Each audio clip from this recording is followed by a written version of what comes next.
Today we're going to be making sautéed broccolini with seared sea scallops. Start off with some nice fresh broccolini. Add some water to your stock pot. Bring it to a boil.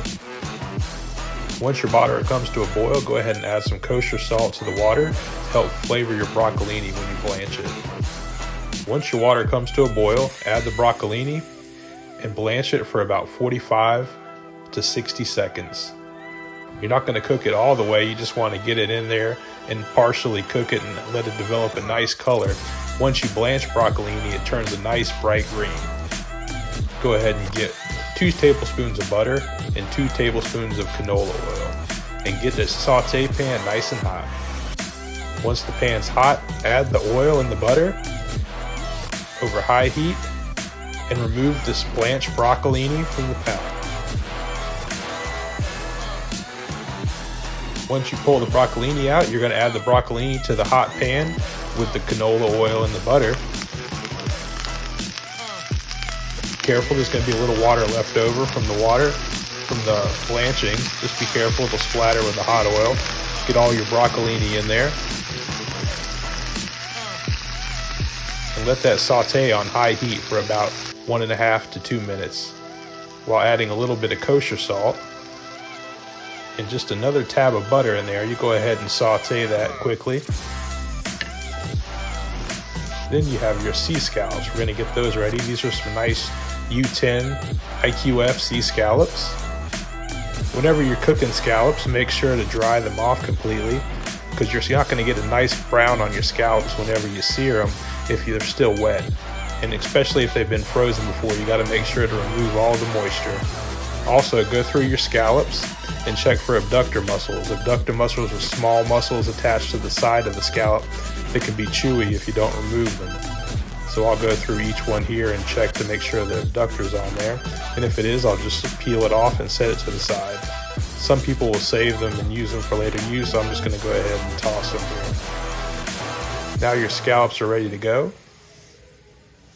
Go ahead and season them a little bit with a little bit of kosher salt over top lightly. And most of the time I would use white pepper with this, but we don't have any at our house, so we're going to have to go with the black pepper this time. It looks the same. Go ahead and get a non-stick skillet. It doesn't even have to be non-stick. You can use an iron skillet for this. And add about 2 tablespoons of canola oil to it. Whenever you're searing scallops, you got to make sure that the oil is extremely hot. Might take about a minute to heat up, and you want that oil to be smoking when you add your scallops to it. Otherwise, you're not going to get that nice sear when you put them in the pan. So add your scallops, press them down lightly into the pan, and let those sear for a good 45 seconds. And you're going to want to get the urge to flip them pretty quickly because you're thinking they're getting too brown, but just go ahead and be patient and let those things sit for about 45 to 50 seconds.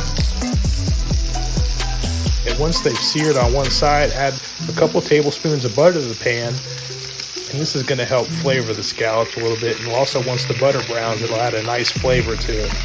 And what we're going to do is go ahead and baste the uncooked side of the scallops there to help that cook just a little bit. And when you're searing scallops, I like to cook them about 90% of the way on one side, then baste them gently as they're cooking. Make sure you get a little bit of butter on all the scallops there. And then once you baste them, you're going to go ahead and start flipping them over after about 50 seconds. And you can see they've started to nicely brown on that one side. You want a really, really nice dark golden brown on there. But you don't want to burn them, so there's a kind of happy medium there. So go ahead and flip them all quickly. You can use tongs or tweezers if you're fancy. I'm just using a kitchen spoon here. You can see that nice caramelized golden brown color on the top of the scallops. That's what you want right there. Beautiful. There you go. There's another look. So remove the scallops from the pan onto a kitchen towel to let them drain a little bit of that grease off. And I like to add a little bit of fresh lemon juice immediately after I take them out of the pan. Then you're ready to plate your food. Now, you don't have to get fancy with this. I'm just using some store-bought orange ginger sauce. Don't tell anybody. So, and like I said, this plating is just something I'm doing at home to be fancy for the camera. So since we're not eating starches, I normally have some kind of potato or rice with this, but over this quarantine, I've gotten a little fat, so we've decided to cut out starches.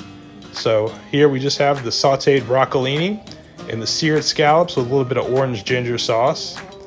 Plated up fancy with a little couple fancy dots around the side there to make it look cool. So there you go. Sauteed broccolini with seared U10 sea scallops.